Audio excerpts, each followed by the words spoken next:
I know you've both been advocates of what it takes to become a leader in sales for some time, and the majority of our audience are sales leaders. But my question to you is, what does it take to become a great sales leader? What are the characteristics that make up a great sales leader, in your opinion? Yeah, I think you got to. Scott, I'm going to tee you up on this one. I'm going to defer to Scott because I think he's great at this, and he's written about it a lot lately. But I want to tee it up in the way that our good friend Kevin Dorsey has said. There's a huge difference between being a great manager and being a great leader.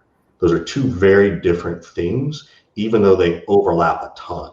So maybe Scott sees it differently. I don't know, but anyway, that's my first piece, and I'll turn it to Scott now. Yeah, I don't disagree with that. But to me, great leadership starts with getting your own needs and wants and desires out of the way and putting those to the side and putting your team's needs, wants, and desires front and center. That's what it's about to me. And people throw around the phrase servant leadership all the time. But if you're a team member of mine, you work underneath me, I have one job. My job is to help you get wherever you want to go next, period. That could be quota. That could be some life milestone, buy a house, buy a car, afford an engagement ring. That could be career growth and moving from SDR to AE, from AE to manager, from manager to director, et cetera. And it's not limited to what I can do for you here inside of this particular company. It extends beyond that. And a great leader, their impact and influence lasts beyond the couple years that we work together at XYZ company. The influence sticks, the relationship maintains, because the care and concern that you have for the people that are in your charge, you don't just turn it off when they go somewhere else. So sticking with people, helping them get where they want to go, removing obstacles out of their way. How can I help you today? What blockers are in your way that are holding you back? What things are going on in your personal life that you want to talk about? And just listening, and being there and supporting. That's the most important piece to me. The second most important piece, if you really want to be a great leader, is you've got to have a process and a set strategy in place. You can't just wing things. You can't build a sales org that scales to 25, 50, 100 million by every sales rep in the company doing something different. Scott, I got to apologize because you know me. I hate it when you use buzzwords. What do you mean a process? Like what kinds of process should good sales leaders be thinking of? Well, so the messaging, for example, there's a process to rolling out messaging. If I have 20 salespeople, I can't have 20 salespeople pitching the product 20 different ways. That's unscalable and it's impossible to coach, and it won't work. You can easily have a couple people doing things their own way and get to about $1 million in ARR, and then everything falls to pieces. So you have to set the strategy and vision for this is how we're going to sell. This is how we're going to message it. This is the parts of the product or the services that we provide that are most important. These are the pain points that resonate the most. This is our tonality and how we approach the market in our email messaging and in our rebuttals and objection handling and that type of thing, right? It's that type of stuff I'm talking about. And you build a playbook. The best sales leaders that I know, they go in, figure out how to sell this product, and they build a playbook around it. Pitches, emails, ICP, buyer personas, objections, rebuttals, competitive landscape, product training, industry training, all this stuff. All that stuff is bundled inside of a sales process. And you got to get what has worked for you out of your head and onto paper. And the process is not something that works for James or works for Scott.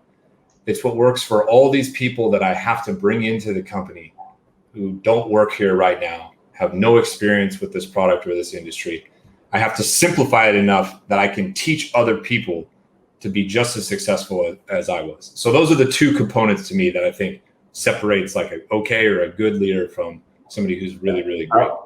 I'm going to speak from experience, and the quick and dirty version is many years ago, I was in a role as a VP of sales. A friend of ours said, hey, you should hire my buddy Scott. Scott had no sales experience. I didn't even interview him.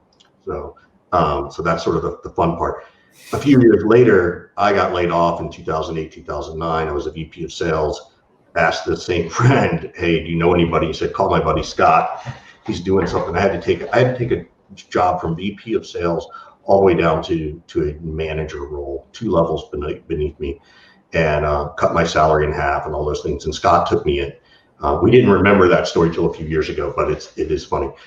But Scott practices what he preaches. I've seen Scott, when he talks about this, the thing that resonates with me is he brings his whole self to his role, and he hopes that he accepts his team as their whole self. I know Scott has run spiffs for team members to quit smoking, right? Like, he cares that much about it. Yeah, there's some selfishness of like, well, gosh, if they're out there twice a day smoking a cigarette, I'm losing revenue. But it is a healthy thing. And when those people want that and they know it's going to make their life better. So that's why I really defer to Scott on this leadership stuff, because he really practices what he preaches. And frankly, I was way more of a dashboard manager. Scott's definitely a people person in that regard. It's better than me. So. What you mentioned something there, Richard, about your journey from manager to VP. We've got a range of audiences of managers that are aspiring to be sales VPs or aspiring to be a CRO. What would you say are the fundamental differences between a people manager and the VP of sales type role? So it's so funny. This is just going to become a big, shill for Scott, but he actually wrote an ebook on this. How do you go from rep to manager and manager to leader? And he's got a new book coming out. So there you go, Scott. You can, I'll send you my Venmo later, buddy. Called right. You're more than a number, I think, if that's right, as a VP of sales. Ask the question again, James, after I'm done plugging Scott. So the question is, what's the difference between being a manager and being a sales VP or a CRO?